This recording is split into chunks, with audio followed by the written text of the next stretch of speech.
जी पूछिए।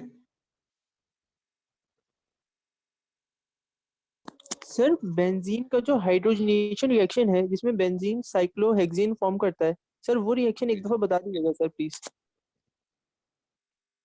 उसमें कुछ भी नहीं है बेटा, वो सिंपली एडिशन रिएक्शन है। और उस रिएक्शन में बस होता यह है कि आप हाइड्रोजन के साथ कोई भी कैटलिस्ट की प्रेजेंस में, जैसे निकल, प्लैटिनियम, पैलेडियम या कोई भी और मेटल, उसकी प्रेजेंस में आप जब रिएक्शन करवाते हैं तो जो बेसिकली बेंजीन का जो साइक्लिक स्ट्रक्चर होता है वो डिस्ट्रॉय होता है, और नॉर्मल डबल बॉन्ड से आपको ज्यादा एनर्जी देनी पड़ती है उस रिएक्शन को प्रोसीड करने के लिए। तो सिंपली उसमें ये होता है कि हर कार्बन पर एक एक हाइड्रोजन जो है वो ऐड हो जाता है। तो ये बेसिक आइडिया है कि वो बेंजीन से साइक्लोहेक्सेन में कन्वर्ट हो जाता है। बट अगर फर्ज करें कि आपको ऑर्डिनरी डबल बॉन्ड को ब्रेक करने के लिए लाइक अराउंड 250 चाहिए, तो उससे ब्रेक करने के लिए आपको उससे कहीं ज्यादा एनर्जी यानी इससे ज्यादा टेम्परेचर रिक्वायर्ड।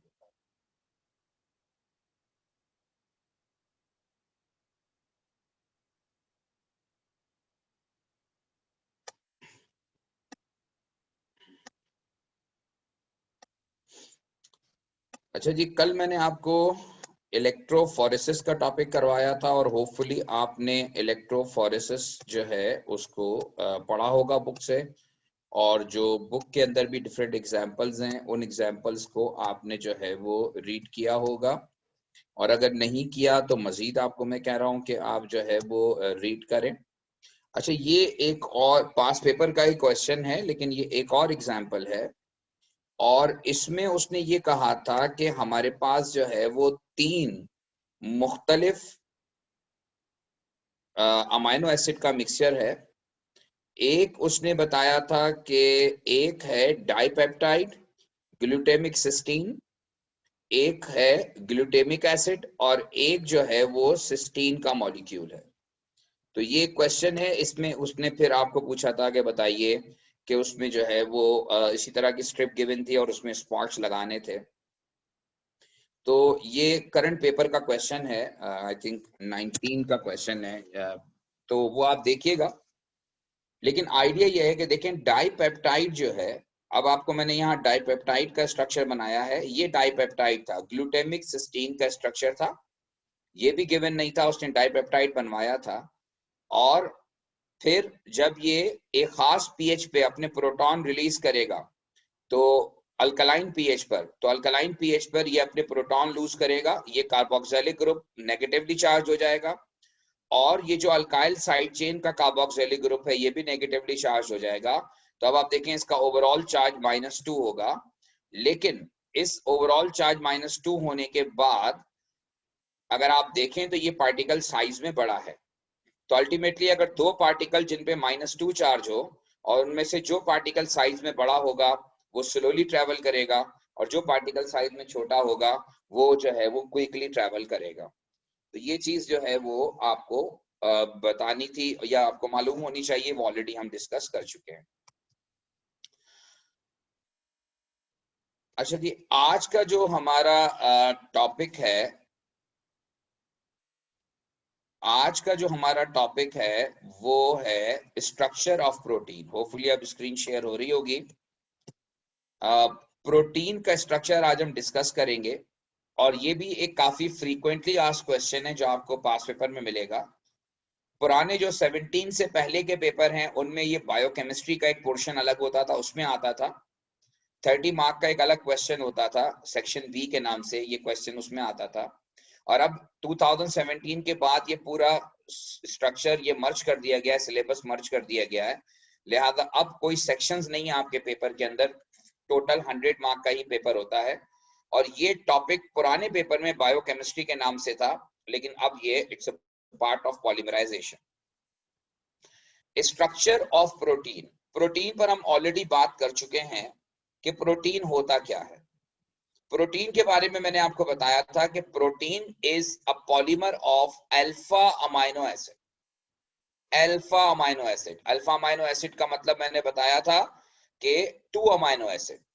2 अमाइनो एसिड का मतलब यह है कि जहां पर अमाइनो ग्रुप कार्बन नंबर 2 पर होता है, जहां अमाइनो ग्रुप कार्बन नंबर 2 पर होता है, हम उसे 2 अमाइनो एसिड कहते हैं। तो it's a polymer of 2 amino acid having polypeptide linkage. यानी ये बेसिकली अमाइनो एसिड्स का कॉम्बिनेशन होता है थ्रू पेप्टाइड लिंकेज, और इसके अंदर पॉलीपेप्टाइड लिंकेज फॉर्म होता है। So it's a polymer of alpha amino acid having polypeptide linkage.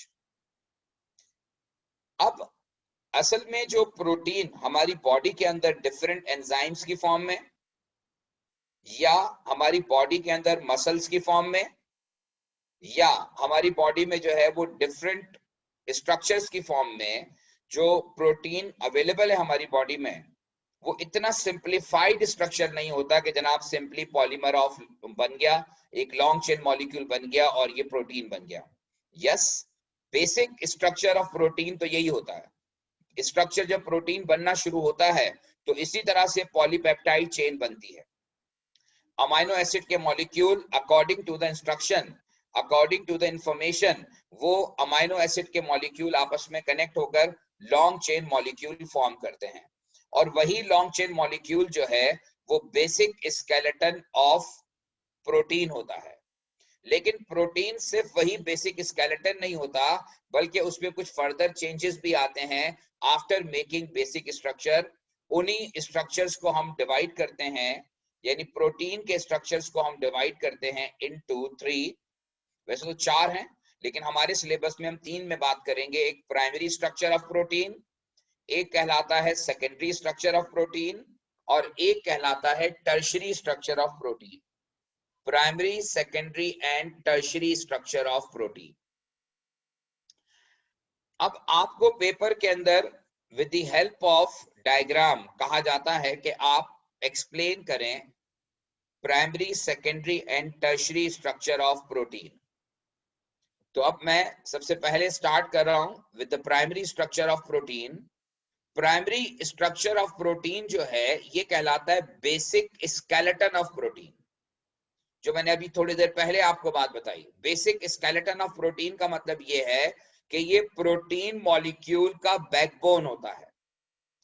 जो प्राइमरी स्ट्रक्चर होता है, सबसे पहले प्रोटीन बनने के दौरान सबसे पहले प्राइमरी स्ट्रक्चर ही बनता है। It is known to be a backbone of protein molecule. Primary structure जो है ये प्रोटीन मॉलिक्यूल की बैकबोन होता है।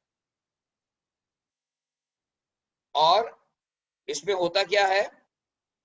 A basic skeleton in which amino acid molecules are connected with each others through peptide linkage। यानी ये वही वाली कहानी हो गई जो मैं आपको पहले भी बताता रहा हूं। तो इस स्ट्रक्चर को हम प्राइमरी या बेसिक स्ट्रक्चर ऑफ प्रोटीन कहते हैं, जिसमें अमाइनो एसिड के मॉलिक्यूल आपस में कनेक्ट होते हैं थ्रू पेप्टाइड लिंकेज, और वो एक लॉन्ग चेन मॉलिक्यूल फॉर्म करते हैं। थ्रू पेप्टाइड लिंकेज वो आपस में कनेक्ट होते हैं and making a long chain molecule. इस स्ट्रक्चर को प्राइमरी स्ट्रक्चर ऑफ प्रोटीन कहा जाता है। This is known to be a primary structure of protein. So it is a basic skeleton in which amino acid molecules are connected with each other through peptide linkage.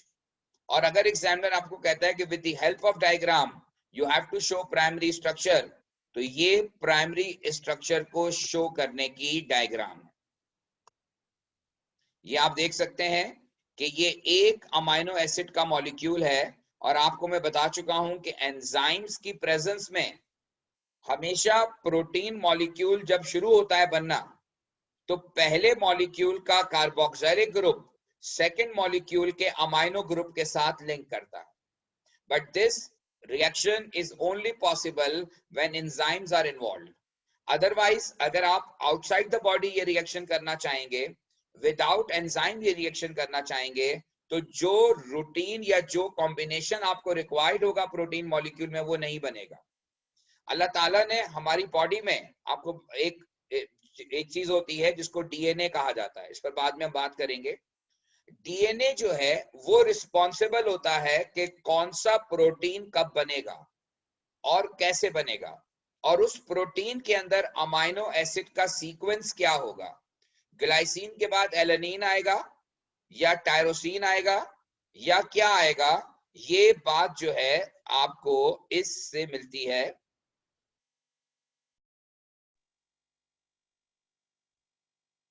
नहीं, enzyme का नाम नहीं है, क्योंकि enzymes तो बहुत सारे होते हैं, हर पर्टिकुलर कॉम्बिनेशन के लिए अलग एंजाइम होता है।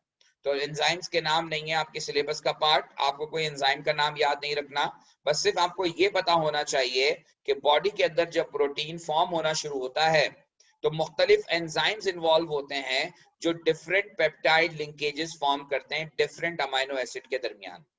और ये अमाइनो एसिड का सीक्वेंस बहुत इंपॉर्टेंट होता है, क्योंकि अगर आपकी बॉडी अमाइनो एसिड के सीक्वेंस को प्रॉपर्ली फॉलो नहीं करेगी तो जो प्रोटीन बनना है वो प्रोटीन नहीं बनेगा, और अल्टीमेटली अगर वो प्रोटीन नहीं बना तो बॉडी अपना कोई ना कोई फंक्शन लॉस कर जाएगी। इस प्रॉब्लम की वजह से ये बहुत सारे जेनेटिक जो डिजीज हैं उनमें यही होता है, जैसे थैलेसीमिया का मसला है, ब्लड रिलेटेड जितनी भी डिसीज होती हैं उनमें यही होता है कि जो प्रोटीन बनना होता है हमारी बॉडी वो प्रोटीन या उस सीक्वेंस में प्रोटीन नहीं बनाती।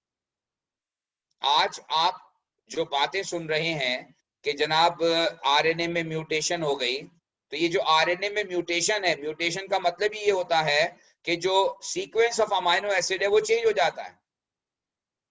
वो सीक्वेंस ऑफ अमाइनो एसिड जो है जब चेंज होगा तो वो म्यूटेशन है। यानी फर्ज करें जिस जगह पे ग्लाइसिन आना है वहां ग्लाइसिन की वजह से, किसी गलती की वजह से या जेनेटिकल डिफेक्ट की वजह से वहां एलेनिन आ जाता है। तो अगर ग्लाइसिन की जगह एलेनिन आ गया या एलेनिन की जगह टायरोसिन आ गया या सीक्वेंस ऑफ अमाइनो एसिड में कोई चेंज आ गया तो प्रोटीन अपना फंक्शन लूज कर देता है। इसलिए बॉडी बहुत प्रिसाइज होती है, बॉडी बहुत प्रिसाइज होती है।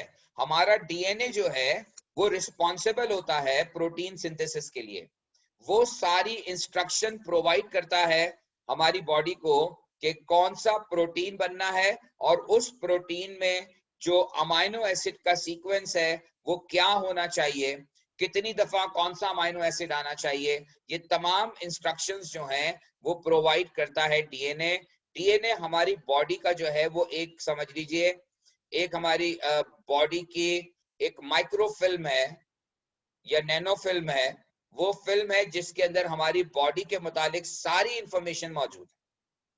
हमारे बारे में सारी इंफॉर्मेशन जो है, जेनेटिक इंफॉर्मेशन जो कैरी करता है वो डीएनए करता है, और डीएनए ही रिस्पॉन्सिबल है फॉर मेकिंग प्रोटीन। लेकिन बहरहाल अभी उस पर बात करने से पहले जो मैं आपसे बात कर रहा हूं उसको जरा दोबारा अंडरस्टैंड कीजिए कि प्राइमरी स्ट्रक्चर जो होता है ये बेसिक स्केलेटन होता है, और इस बेसिक स्केलेटन में क्या होता है कि अल्फा अमाइनो एसिड के मॉलिक्यूल आपस में लिंक होते हैं थ्रू पेप्टाइड लिंकेजेस। और इसमें आप याद रखिएगा कि प्रोटीन सिंथेसिस जब होता है, ये बात मैं पहले भी बता चुका हूं, जब डाइपेप्टाइड ट्राइपेप्टाइड की बात आपसे मैंने की थी, तो ये हमेशा N terminal to C terminal होती है। यानी पहला मॉलिक्यूल जो होता है उसका एन टर्मिनल फ्री होता है, और जो लास्ट मॉलिक्यूल होता है उसका सी टर्मिनल फ्री होता है। तो ये N terminal to C terminal formation होती है। यानी पहला जो अमाइनो एसिड होगा उसका अमाइनो ग्रुप लिंक नहीं होगा, और जो जो आखिरी वाला अमाइनो एसिड होगा उसका कार्बोक्सिलिक ग्रुप फ्री होगा। लेकिन ये वाली बात हम यहाँ पे शो कर नहीं रहे, क्योंकि यहाँ पर हम ये शो करना चाह रहे हैं कि ये एक लॉन्ग चेन मॉलिक्यूल है, और इस लॉन्ग चेन मॉलिक्यूल में आप देखें कि यहाँ से कार्बोक्सिलिक ग्रुप का OH निकला, यहाँ से अमाइनो ग्रुप का H निकला, और इन्होंने आपस में पेप्टाइड लिंकेज बना दिया। फिर नेक्स्ट इस मॉलिक्यूल का, इस अमाइनो एसिड का जो कार्बोक्सिलिक ग्रुप है वो नेक्स्ट अमाइनो ग्रुप के, यानी नेक्स्ट अमाइनो एसिड के अमाइनो ग्रुप के साथ लिंक करेगा और अनदर पेप्टाइड लिंकेजेस फॉर्म, और इस तरह से ये एक लॉन्ग चेन मॉलिक्यूल बनेगा। इस लॉन्ग चेन मॉलिक्यूल में आप देखें बेसिक स्केलेटन यही रहेगा, NHCHCO NHCHCO NHCHCO NHCHCO, ये बेसिक स्केलेटन चलता रहेगा। फर्क क्या होगा? फर्क होगा आर ग्रुप का। तो जो सीक्वेंस ऑफ अमाइनो एसिड है वो आर ग्रुप की वजह से तब्दील होता है। अदरवाइज तमाम अमाइनो एसिड्स में जो बेसिक स्केलेटन है it will remain same, NHCHCO NHCHCO। ये प्राइमरी स्ट्रक्चर को रिप्रेजेंट करने का तरीका है और ये दोनों मैंने मार्क की हैं आपके सामने, ये पेप्टाइड लिंकेजेस कहलाती हैं और ये जनरल रिप्रेजेंटेशन है टू शो पॉलीपेप्टाइड लिंकेज। ये आपका मॉलिक्यूल जो है ये प्राइमरी स्ट्रक्चर कहलाता है जिसमें अमाइनो एसिड के मॉलिक्यूल आपस में कनेक्ट होते हैं थ्रू पेप्टाइड लिंकेजेस। इसमें अब अगर आपका कोई क्वेश्चन है तो आप पूछ लीजिए।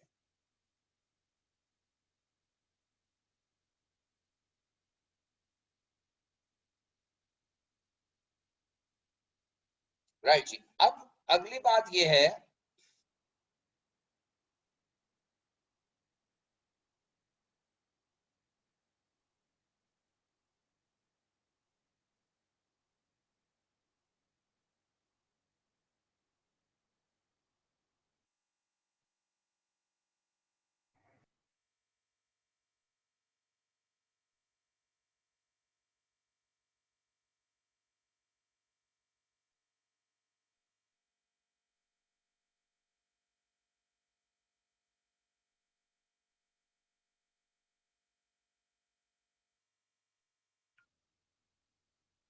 ठीक है जी, तो ये प्राइमरी स्ट्रक्चर को रिप्रेजेंट करने का तरीका है।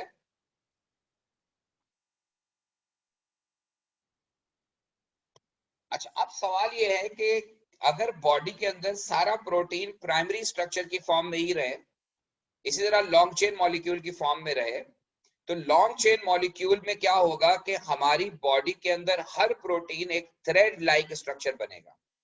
क्योंकि जब एक लॉन्ग चेन मॉलिक्यूल बनेगा और उसमें आप यूं समझ लीजिए कि अगर मैं आपसे कहूं कि आपके पास 100 मीटर धागा है, 100 मीटर धागे को आप जो है या 100 मीटर रस्सी है उसको आप सीधा कर दें, तो जब 100 मीटर रस्सी को आप एक सिरे से दूसरे सिरे तक ले जाएंगे तो वो 100 मीटर का डिस्टेंस ट्रैवल करेगी, लेकिन वो एक लंबी थ्रेड लाइक एक सिंपल लंबी सी जो है वो रस्सी ही रहेगी। लेकिन अगर मैं आपसे कहूं कि आप इस रस्सी को फोल्ड करना शुरू करें, तो जब आप फोल्ड करना शुरू करेंगे तो वो रस्सी आहिस्ता आहिस्ता उसका जो एरिया है वो एरिया कम होता जाएगा, रस्सी का एरिया कम होता जाएगा, लेकिन वो रस्सी वही 100 मीटर रहेगी और अगर आप उसको लपेट देंगे तो वो 100 मीटर रस्सी जो है वो छोटे से एरिया के अंदर आ जाएगी। यही काम जो है वो हमारी बॉडी के अंदर प्रोटीन के अंदर होता है कि पहले प्रोटीन प्राइमरी स्ट्रक्चर बनाता है, यानी एक लंबी रस्सी की तरह का स्ट्रक्चर बनाता है, और बाद में वो रस्सी को फोल्ड करना होता है ताकि एक लंबा स्ट्रक्चर, एक लॉन्ग चेन स्ट्रक्चर एक शॉर्ट चेन स्ट्रक्चर पे कन्वर्ट हो। एक लॉन्ग चेन स्ट्रक्चर जो बहुत बड़े एरिया में फैला हुआ है और जो बहुत ही थ्रेड लाइक स्ट्रक्चर है उसको कन्वर्ट किया जाए into a stronger structure, into organised into lesser volume. तो उस स्ट्रक्चर को जिसमें प्राइमरी स्ट्रक्चर फोल्ड होता है और वो कन्वर्ट होता है उसे हम कहते हैं सेकेंडरी स्ट्रक्चर। सो बेसिकली जो सेकेंडरी स्ट्रक्चर होता है इसे कहा जाता है फोल्डिंग ऑफ प्राइमरी स्ट्रक्चर। ये प्राइमरी स्ट्रक्चर की फोल्डिंग कहलाता है। प्राइमरी स्ट्रक्चर जब फोल्ड होता है यानी प्राइमरी स्ट्रक्चर जब रैपिंग करता है जिससे वो चेन जो एक लॉन्ग चेन है वो लॉन्ग चेन शॉर्ट चेन में कन्वर्ट होती है। इसको आप बिल्कुल एक और एग्जांपल देता हूं कि आपके पास एक बहुत लंबा वायर है और आप उस वायर को जो है वो एक मेटल रॉड के ऊपर जो है वो रैप करना शुरू करें, तो वो आहिस्ता आहिस्ता रैप होकर वो जो लॉन्ग वायर है वो एक शॉर्ट स्प्रिंग के अंदर कन्वर्ट हो जाएगा। वो लॉन्ग वायर जो है वो एक छोटे से स्प्रिंग में तब्दील हो जाएगा। हालांकि लॉन्ग वायर का मास और उस स्प्रिंग का मास सेम होगा, लेकिन लॉन्ग वायर में वो जो एरिया ऑक्यूपाई करेगा वो बहुत ज्यादा होगा, जबकि जो स्प्रिंग के अंदर एरिया ऑक्यूपाइड कम होगा। और वो मास जो बहुत बड़े एरिया में फैला हुआ था, लेकिन अब वो मास एक छोटे से एरिया में कॉन्सेंट्रेट करेगा। यही कॉन्सेप्ट है कि प्राइमरी स्ट्रक्चर फोल्ड होकर इस तरह से सेकेंडरी स्ट्रक्चर में कन्वर्ट होते हैं। अब आपको मैंने यहां पर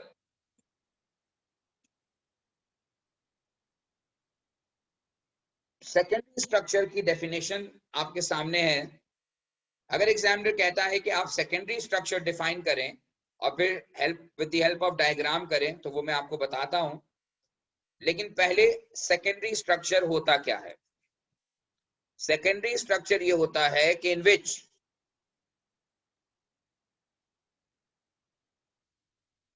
प्राइमरी स्ट्रक्चर जो है वो क्या करता है? It is known to be a folding of primary structure, wrapping or folding of primary structure. In secondary structure, what will happen? Primary structure में folding होती है. Folding of primary structure will occur. और ये folding कैसे होती है? ये folding इस तरह होती है कि peptide linkages make hydrogen bonding among each others. आपको पता है कि प्राइमरी स्ट्रक्चर में होती हैं पेप्टाइड लिंकेजेस। अब होता यह है कि वो पेप्टाइड लिंकेजेस जो हैं वो एक दूसरे को अट्रैक्ट करती हैं। ये attraction with in a long chain भी हो सकती है और इन बिटवीन टू चेन भी हो सकती है। विद इन प्राइमरी स्ट्रक्चर भी हो सकती है ये, और in between two different primary structure भी हो सकती है। ठीक है, फोल्डिंग ऑफ प्राइमरी स्ट्रक्चर दो तरीकों से होता है, आगे मैं आपको एक्सप्लेन करता हूं। लेकिन पहले बेसिक बात यह है कि पेप्टाइड लिंकेजेस एक दूसरे को अट्रैक्ट करते हैं थ्रू हाइड्रोजन बॉन्डिंग। तो वो स्ट्रक्चर जिसमें पेप्टाइड लिंकेजेस आपस में हाइड्रोजन बॉन्डिंग करें और हाइड्रोजन बॉन्डिंग के जरिए से एक दूसरे से कनेक्ट हो जाएं, एक दूसरे के डिस्टेंस को कम करें, हम इसे कहते हैं सेकेंडरी स्ट्रक्चर। और इसकी ये एक डायग्राम आपके सामने है कि how to show secondary structure. ये आप देखिए, ये एक चेन चल रही है और ये इसका पेप्टाइड लिंकेज है CONH। अब एक पेप्टाइड लिंकेज के NH का हाइड्रोजन दूसरे पेप्टाइड लिंकेज के CO के ऑक्सीजन के साथ अट्रैक्ट होता है through hydrogen bonding. This is how to show hydrogen bonding among peptide linkages. दूसरा आप देखिए, ये CONH जो था यहां पर, इसका NH का हाइड्रोजन दूसरे मॉलिक्यूल के CO के ऑक्सीजन के साथ अट्रैक्ट हो रहा है, another hydrogen bond is formed। और फिर इस मॉलिक्यूल का CO अगले मॉलिक्यूल के NH के हाइड्रोजन के साथ अट्रैक्ट हो रहा है, another hydrogen bonding is formed। यानी आप यूं समझिए कि ये जो दो अलग अलग लेयर हैं, जो दो अलग अलग प्राइमरी स्ट्रक्चर की रोज हैं, ये दोनों रोज एक दूसरे को अट्रैक्ट करके थ्रू हाइड्रोजन बॉन्डिंग एक दूसरे के करीब आती हैं। और ये हाइड्रोजन बॉन्डिंग जो डेवलप होती है, ये होती है अमंग पेप्टाइड लिंकेजेस। तो secondary structure is a folding of primary structure in which hydrogen bonding is produced, hydrogen bonding is present among peptide linkages। और वो किस तरह से होती है कि पेप्टाइड लिंकेज का, किसी एक पेप्टाइड लिंकेज के CO का ऑक्सीजन किसी दूसरी पेप्टाइड लिंकेज के NH के हाइड्रोजन के साथ अट्रैक्ट होता है। यानी बेसिकली यहां पर ये होता है कि जो C डबल बॉन्ड O होता है और दूसरे मॉलिक्यूल का जो NH होता है, ये एक दूसरे के साथ हाइड्रोजन बॉन्डिंग करते हैं। With in same peptide linkage hydrogen bonding नहीं होती, बल्कि ये होती है अमंग डिफरेंट पेप्टाइड बॉन्ड्स। मुख्तलिफ पेप्टाइड बॉन्ड्स एक दूसरे को अट्रैक्ट करते हैं थ्रू हाइड्रोजन बॉन्डिंग, यानी पेप्टाइड लिंकेजेस एक दूसरे को अट्रैक्ट करती हैं थ्रू हाइड्रोजन बॉन्डिंग। तो ऐसे स्ट्रक्चर को सेकेंडरी स्ट्रक्चर कहा जाता है। अगर आपका कोई सवाल है तो आप पूछ सकते हैं।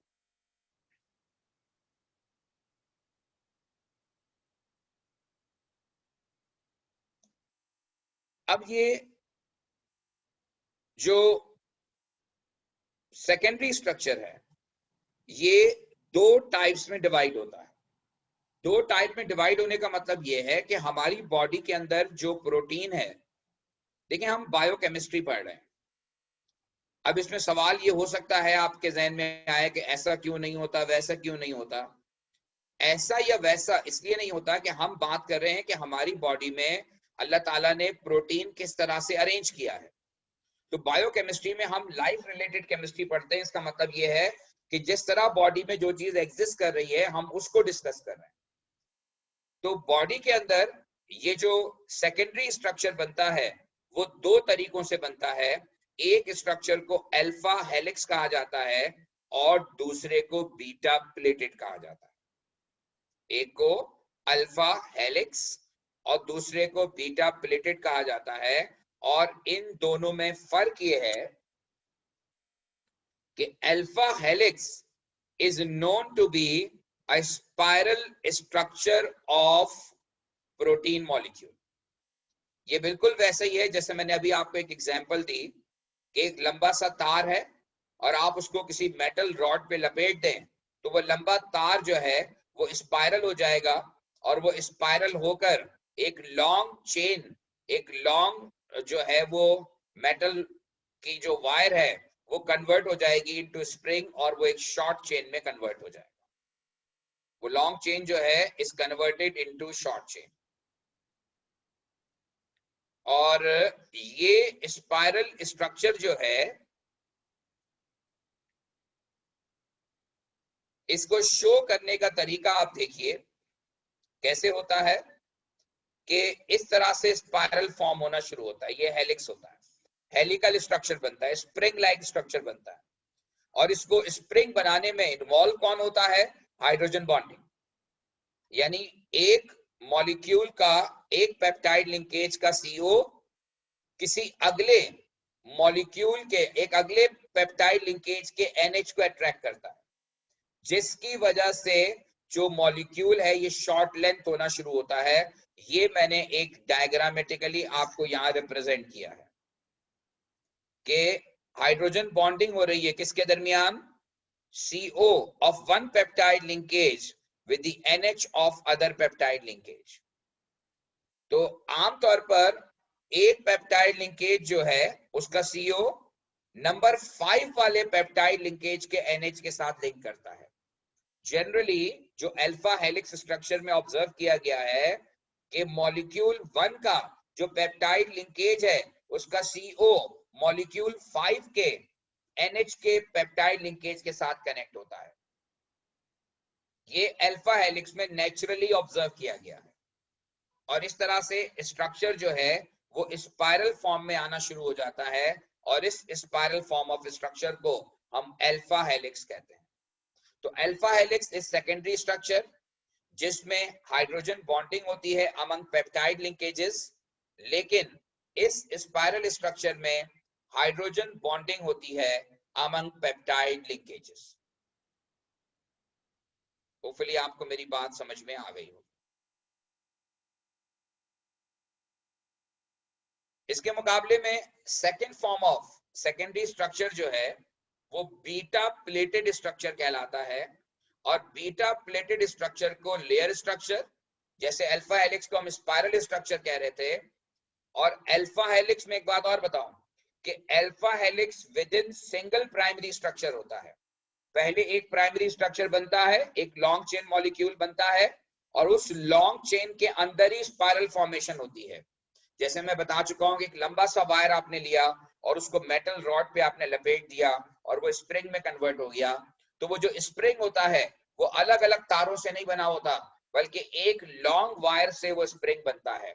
तो इसी तरह से अल्फा हेलिक्स जो है, जो स्ट्रक्चर बनता है वो with in same primary structure बनता है, with in same long chain molecule बनता है। अलग अलग लॉन्ग चेन मॉलिक्यूल यहाँ पर यूज नहीं होते। But in case of beta pleated structure जो है वो कहलाता है लेयर स्ट्रक्चर या sheet like structure of protein. और इसमें क्या होता है कि ये with in same primary structure नहीं होता, बल्कि ये with in different primary structures होता है। और बीटा प्लेटेड को मैंने यहां पर ऊपर शो किया था। ये जो डायग्राम आपके सामने नजर आ रही है ये बीटा प्लेटेड है। इसमें आप देखिए ये ऊपर एक लॉन्ग चेन मॉलिक्यूल चल रहा है और नीचे एक अलग लॉन्ग चेन मॉलिक्यूल चल रहा है, और ये दो मुख्तलिफ प्राइमरी स्ट्रक्चर्स एक दूसरे के साथ कनेक्ट हो रहे हैं through hydrogen bonding among peptide linkages. और ये जरूरी नहीं है कि ये सिंगल हो, ये लेयर स्ट्रक्चर्स कई लेयर्स हो सकती हैं। ये इस तरह से बहुत सारी लेयर्स हो सकती हैं और ये लेयर्स आपस में कनेक्ट होती हैं थ्रू हाइड्रोजन बॉन्डिंग। तो इस तरह से 2 लेयर्स, 4 लेयर्स, 8 लेयर्स, 10 लेयर्स, लेकिन हर केस में चाहे 50 लेयर्स आपस में कनेक्ट हो रही हो एक दूसरे के साथ, लेकिन इस अरेंजमेंट के अंदर हमेशा जो अट्रैक्शन होती है वो होती है अमंग पेप्टाइड लिंकेजेस, और वो अट्रैक्शन जो होती है वो हाइड्रोजन बॉन्डिंग होती है अमंग पेप्टाइड लिंकेजेस। तो ऐसे स्ट्रक्चर को हम बीटा प्लेटेड स्ट्रक्चर कहते हैं, जहां पर जो है दो मुख्तलिफ या दो से ज्यादा प्राइमरी स्ट्रक्चर्स आपस में कनेक्ट होते हैं थ्रू पेप्टाइड लिंकेजेस। होपफुली आपको मेरी बात समझ में आ गई होगी।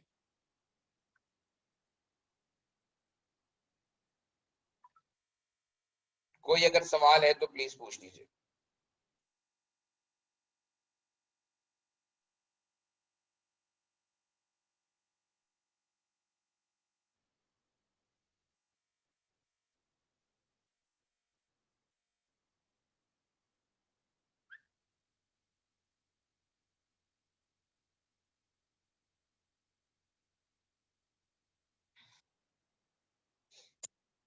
ठीक है बेटा, तो अल्फा हेलिक्स और बीटा प्लेटेड स्ट्रक्चर ये मैंने आपको बता दिया कि सेकेंडरी स्ट्रक्चर की 2 टाइप्स होती हैं।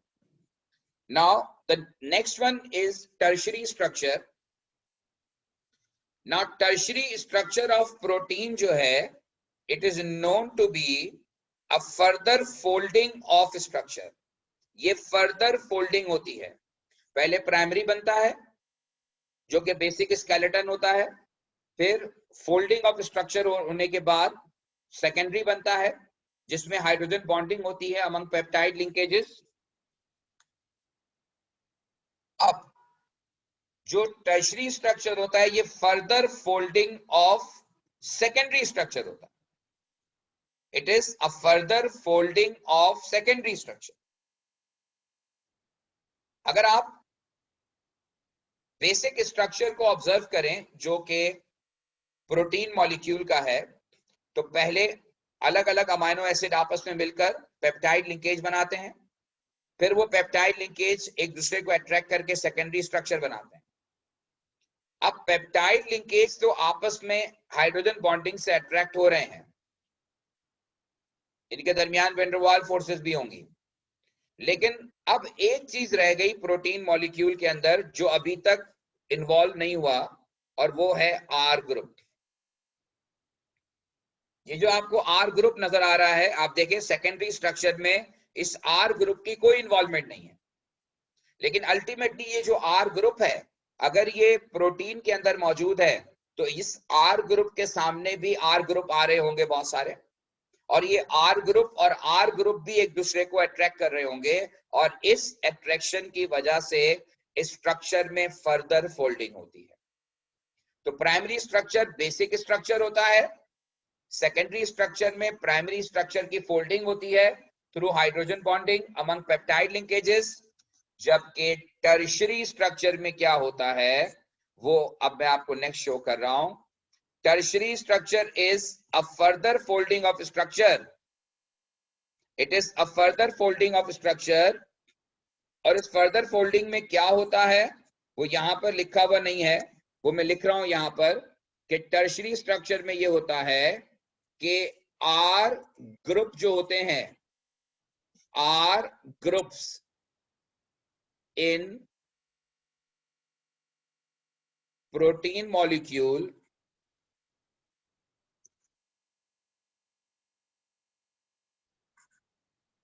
attract each other.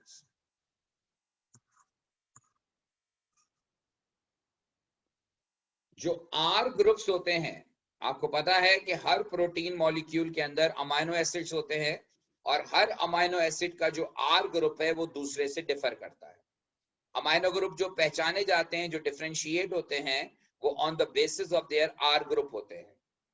तो टर्शियरी स्ट्रक्चर में क्या होता है कि it is a further folding of secondary structure in which R groups present in secondary structure attract each other. As a result, further folding of structure occurs.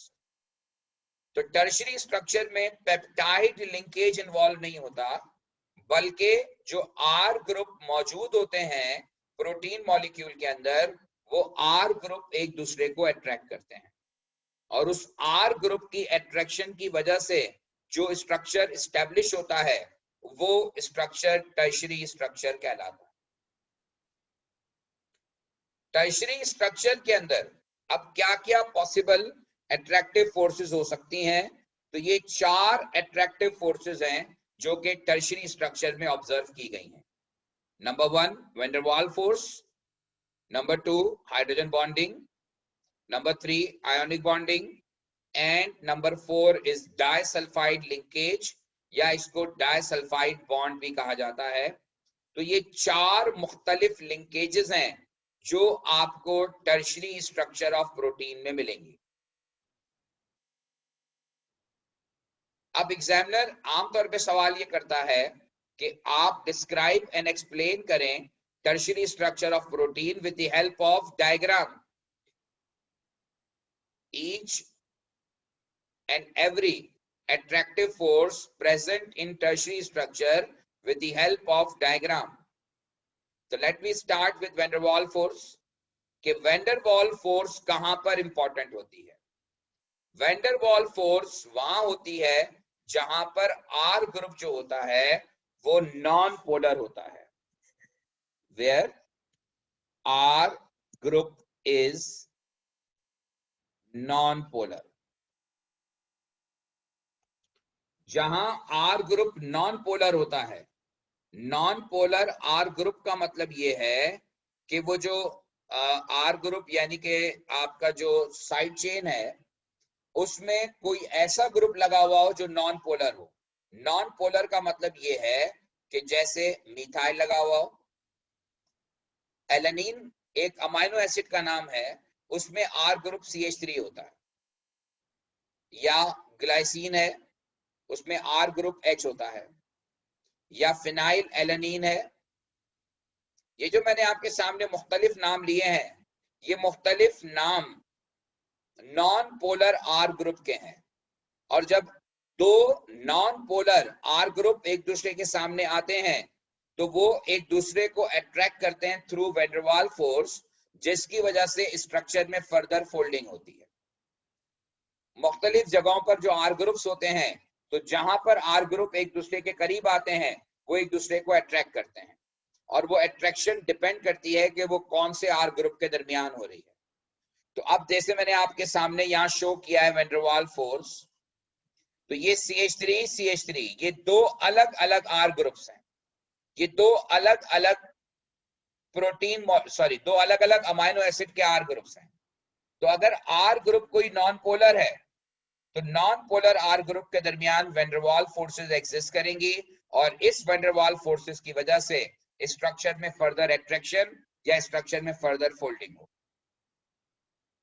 तो आपको ये पूछा जा सकता है कि टर्शियरी स्ट्रक्चर में वैन डर वाल फोर्सेस का ओरिजिन क्या है, कौन से ग्रुप्स हैं जहां वैन डर वाल फोर्सेस एग्जिस्ट करती हैं? तो इसका आंसर मैंने आपको कहा कि वैन डर वाल फोर्सेस एग्जिस्ट करती हैं when R group is non-polar. Whenever R group is non-polar, तो वहां पर जो forces exist करेंगी वो वैन डर वाल forces होंगी। वैसे तो वैन डर वाल forces हर जगह होती हैं, लेकिन जब आपका R ग्रुप non-polar होता है तो वहां पर कोई और फोर्स नहीं होती, सिर्फ वैन डर वाल फोर्स ही होती है। इसलिए अगर आपका R ग्रुप non-polar है तो वहां पर जो इंपॉर्टेंट होगा वो वैन डर वाल फोर्सेस होंगे। तो टर्शरी स्ट्रक्चर में जब आर ग्रुप एक दूसरे को अट्रैक्ट करते हैं through van der Waals forces, तो वहां पर आर ग्रुप हमेशा नॉन पोलर होता है और उसकी वजह से स्ट्रक्चर में फर्दर फोल्डिंग होती है और उस फर्दर फोल्डिंग वाले स्ट्रक्चर को हम टर्शरी स्ट्रक्चर कहते हैं, कि जहां पर आर ग्रुप एक दूसरे को अट्रैक्ट करते हैं और स्ट्रक्चर को फोल्ड करते हैं। दूसरी जो बॉन्डिंग है या अट्रैक्टिव फोर्स है वो है hydrogen bonding among R group. अब आर ग्रुप में हाइड्रोजन बॉन्डिंग, मुख्तलिफ किस्म के आर ग्रुप हैं जो कि आपस में हाइड्रोजन बॉन्डिंग कर सकते हैं। अब हाइड्रोजन बॉन्डिंग कहां पॉसिबल है? हाइड्रोजन बॉन्डिंग वहां पॉसिबल है जहां पर आर ग्रुप पोलर हो। पोलर आर ग्रुप का मतलब यह है कि where R group is polar, या R group contains OH group, या आर ग्रुप के अंदर CO2H हो, या आर ग्रुप के अंदर NH2 हो। तो if R group contain OH, if R group contains CO2H, if R group contains NH2, then hydrogen bonding is observed among R group। और इसकी मैंने आपको एक एग्जांपल यहां शो भी की है। जब R ग्रुप की जगह CH2OH होता है तो इस मॉलिक्यूल को हम सेरीन कहते हैं। सेरीन वो अमाइनो एसिड है जिसमें R ग्रुप CH2OH होता है। अब आप फर्ज कीजिए कि एक तरफ आर ग्रुप CH2OH है और किसी और जगह पर भी प्रोटीन मॉलिक्यूल में आर ग्रुप CH2OH है। अब ये दोनों आर ग्रुप के जो OH हैं ये आपस में हाइड्रोजन बॉन्डिंग कर सकते हैं, इसलिए ये एक दूसरे के करीब आएंगे, स्ट्रक्चर फर्दर फोल्ड होगा और इनके दरमियान हाइड्रोजन बॉन्डिंग जनरेट होगी अमंग OH ग्रुप्स। और आपको पता है कि हाइड्रोजन बॉन्डिंग के लिए जरूरी है कि hydrogen is directly connected to oxygen, nitrogen और fluorine. But in case of amino acid fluorine तो होता नहीं है। तो अमाइनो एसिड के केस में hydrogen bonding is only possible when we have OH group, carboxylic group और amino group in the side chain. तो अब ये हाइड्रोजन बॉन्डिंग OH और कार्बोक्सिलिक एसिड के दरमियान भी हो सकती है, ये हाइड्रोजन बॉन्डिंग OH और NH2 के दरमियान भी हो सकती है, NH2 के दरमियान भी हो सकती है, कार्बोक्सिलिक के दरमियान भी हो सकती है। मल्टीपल ऑप्शंस हैं। तो जिस आर ग्रुप के अंदर OH, कार्बोक्सिलिक ग्रुप या अमाइनो ग्रुप मौजूद हो वो एक दूसरे को अट्रैक्ट करते हैं थ्रू हाइड्रोजन बॉन्डिंग और इस वजह से स्ट्रक्चर में फर्दर फोल्डिंग होती है।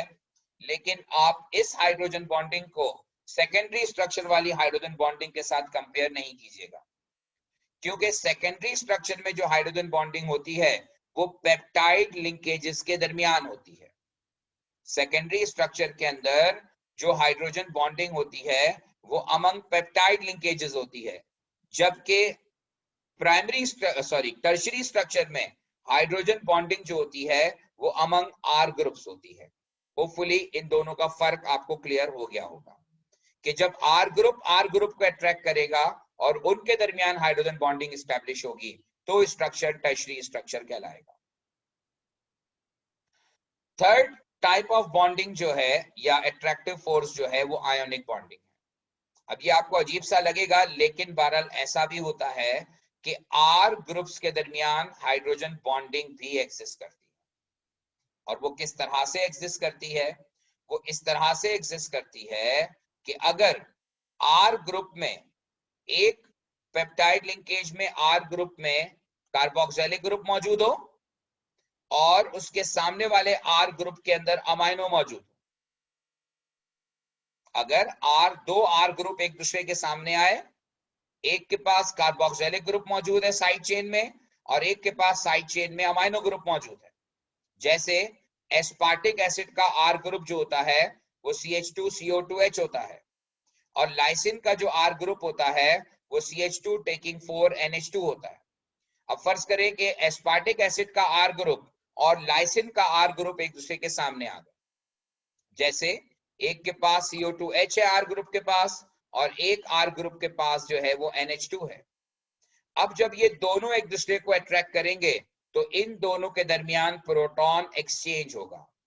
प्रोटॉन एक्सचेंज होने का मतलब ये है कि ये कार्बोक्सिलिक ग्रुप अपना प्रोटॉन लूज करेगा और अमाइनो ग्रुप जो है वो प्रोटॉन एक्सेप्ट करेगा। आपको पता है कि कार्बोक्सिलिक ग्रुप प्रोटॉन डोनर है, अमाइनो ग्रुप प्रोटॉन एक्सेप्टर है। तो ये दोनों एक दूसरे के साथ प्रोटॉन एक्सचेंज करेंगे और carboxylic group turns to CO2 negative और amino group will turn to NH3 positive. Carboxylic ने अपना प्रोटॉन लूज किया और अमाइनो ग्रुप ने उस प्रोटॉन को एक्सेप्ट कर लिया। अब एक नेगेटिवली चार्ज हो गया, एक पॉजिटिवली चार्ज हो गया। अब ये दो अपोजिटली चार्ज R ग्रुप हो गए और ये दोनों अपोजिटली चार्ज R ग्रुप एक दूसरे को अट्रैक्ट करेंगे टू मेक आयोनिक बॉन्डिंग। तो ये आयोनिक बॉन्डिंग बनती है अमंग R ग्रुप, और R ग्रुप में एक कार्बोक्सिलिक ग्रुप होता है और एक अमाइनो ग्रुप होता है।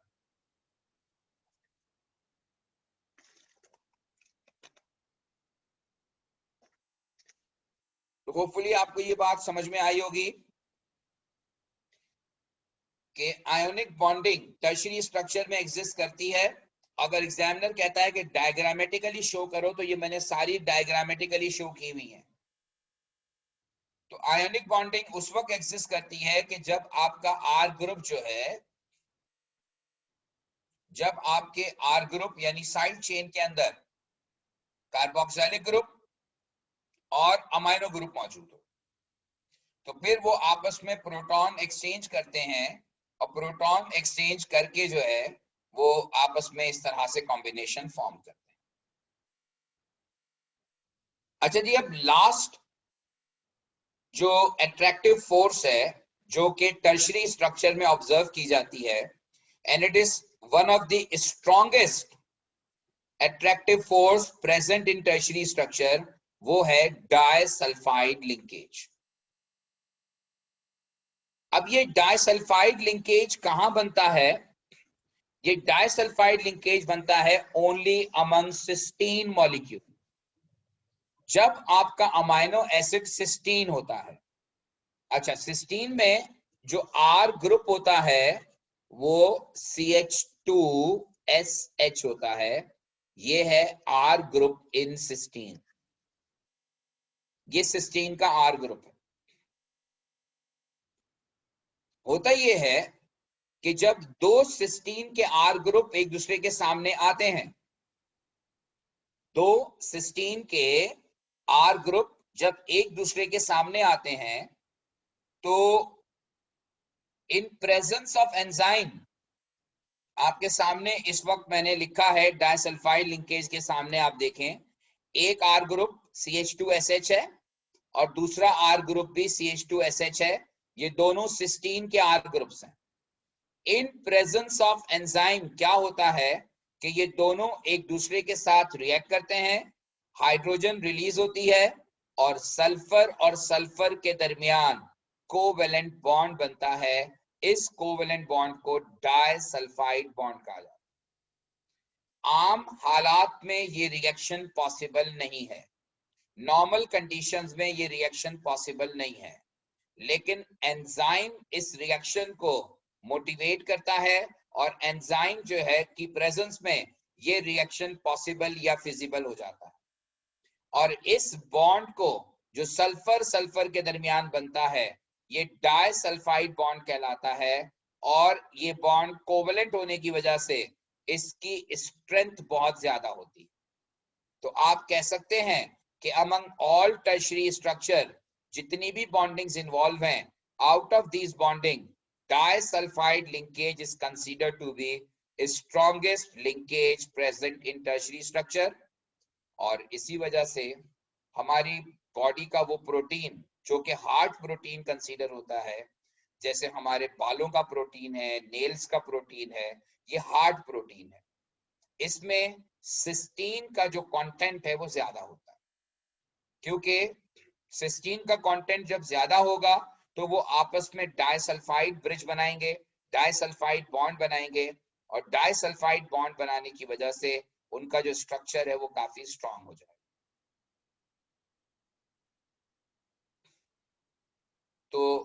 ये डाइसल्फाइड बॉन्ड को शो करने का तरीका है कि दो R ग्रुप जो के सिस्टीन होंगे, इनका आपस में रिएक्शन होता है इन प्रेजेंस ऑफ एंजाइम, और ये आपस में लिंक होकर सल्फर सल्फर बॉन्ड बनता है। इसे डाइसल्फाइड बॉन्ड कहा जाता है। तो ये जनाब आपके सामने मैंने जो डिस्कशन किया ये था related to structure of protein, और ये फ्रीक्वेंटली आस्क्ड क्वेश्चन है पास्ट पेपर का, जिसमें एग्जामिनर आपको प्राइमरी, सेकेंडरी और टर्शरी स्ट्रक्चर के बारे में पूछता है। अब अगर लगता है आपको कि आपको किसी किस्म का कोई इश्यू हुआ है रिलेटेड टू प्रोटीन मॉलिक्यूल, तो आप अब पूछ सकते हैं।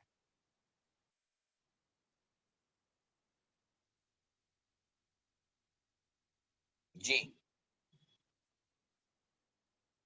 राइट जी, तो ये प्राइमरी, सेकेंडरी और टर्शरी स्ट्रक्चर मैंने आपके सामने एक्सप्लेन कर दिए।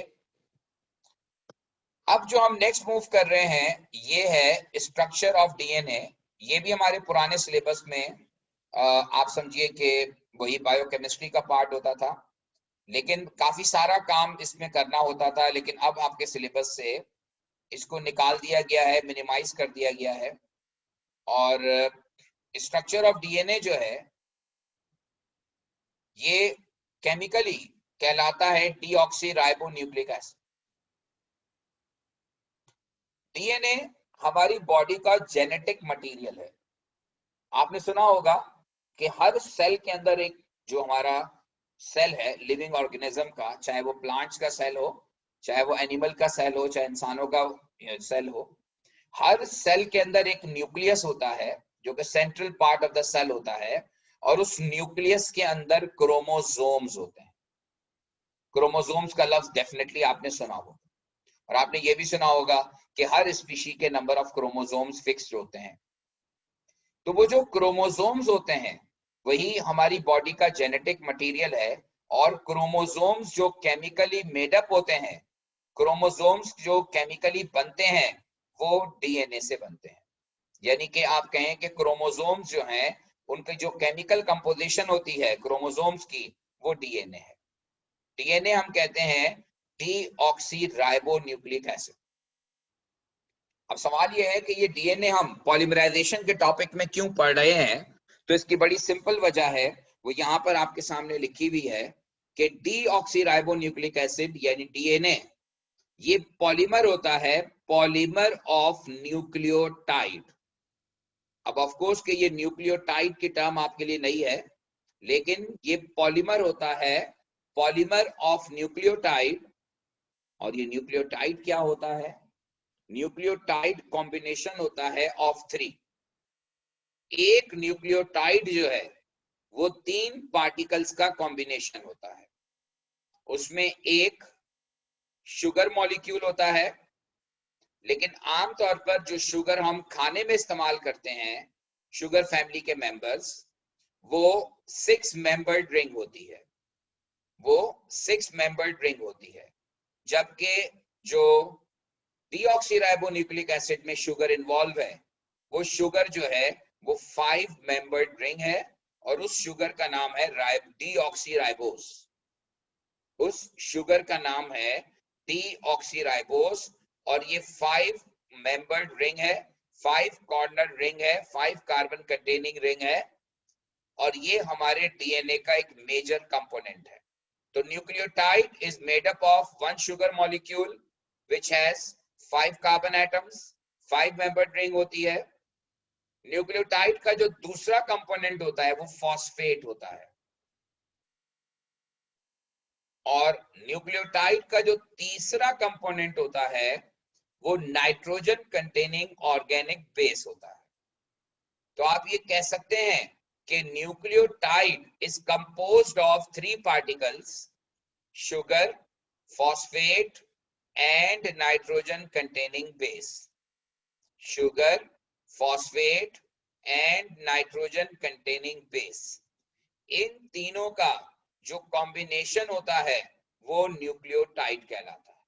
वो एक न्यूक्लियोटाइड बनाता है, एक शुगर, एक फॉस्फेट और एक नाइट्रोजन कंटेनिंग बेस।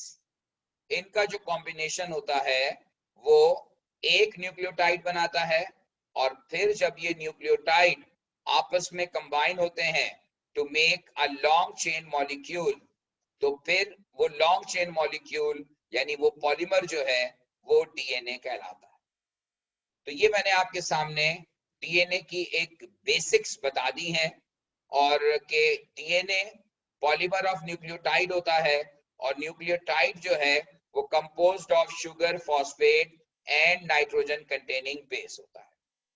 तो ये मैंने आपको इंफॉर्मेशन दे दी सारी, इसमें अभी मजीद इस पे बात करनी है, लेकिन फिलहाल आप मुझे बताइए यहाँ तक किसी किस्म का कोई क्वेश्चन? ठीक है जी, तो अब ये जरा आप देखिए, फिलहाल सिर्फ इतना ही दिखा रहा हूं आपको। ये डीऑक्सी राइबोस का साइक्लिक स्ट्रक्चर है जो मैं अभी आपके सामने मैंने शो किया है। ये डीऑक्सी राइबोस का साइक्लिक स्ट्रक्चर है। इसमें मैंने मार्क किए हैं कार्बन, ये कार्बन 1, ये कार्बन 2, ये कार्बन 3, 4, और कार्बन 5 जो होता है वो रिंग के अंदर नहीं होता बल्कि ये ब्रांच्ड होता है, और इस ब्रांच कार्बन पर एक OH होता है। ये स्ट्रक्चर है डीऑक्सी राइबोस। आपको ये स्ट्रक्चर वैसे याद नहीं करना क्योंकि ये हमारे सिलेबस में इसका स्ट्रक्चर नहीं पूछा जाता, बट ये स्ट्रक्चर इसलिए बता रहा हूं ताकि आपको अंदाजा हो कि ये जो हम कह रहे हैं 5 मेंबर्ड रिंग, ये कैसा होता है। ये कहलाता है 5 मेंबर्ड रिंग, जिसके अंदर 4 कार्बन और 1 ऑक्सीजन का ये 5 मेंबर्ड रिंग बनता है।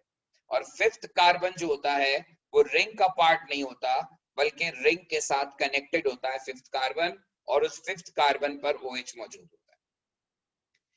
इस स्ट्रक्चर को समझना इसलिए जरूरी है कि आगे जब मैं आपको कनेक्शंस बताऊंगा इनके, तो उसके अंदर फिर ये स्ट्रक्चर आपको पता होगा, तो आपको बात ज्यादा आसानी से बेहतर तरीके से समझ में आएगी।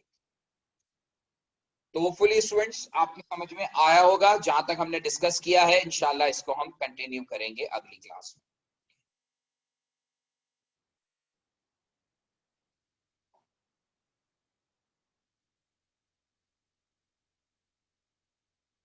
जी, आयोनिक बॉन्डिंग के लिए ऐसा ही है। आयोनिक बॉन्डिंग वो होगी, मैंने कहा ना एंजाइम की प्रेजेंस में होगा।